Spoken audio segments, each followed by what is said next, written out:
شوربة الزهرة.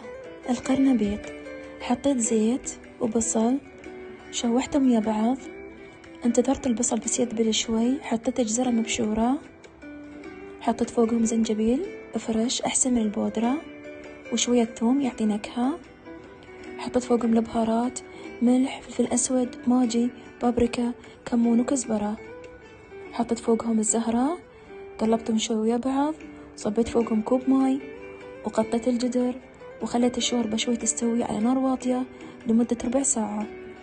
خذت كوب حليب وقفشة نشا وخلطتهم مع بعض وصبيتهم فوق الشوربة، وخليت الشوربة تستوي بس دقيقتين تغلي. بعد مرور دقيقتين استخدمت بالهاند بلندر، اللي ما عنده ذا الجهاز يقدر يستخدم الخلاط عادي. كذي شوربتنا خلصت.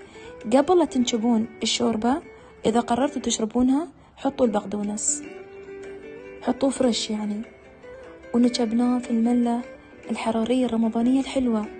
يا الله، تعالوا شموا ريحة البقدونس.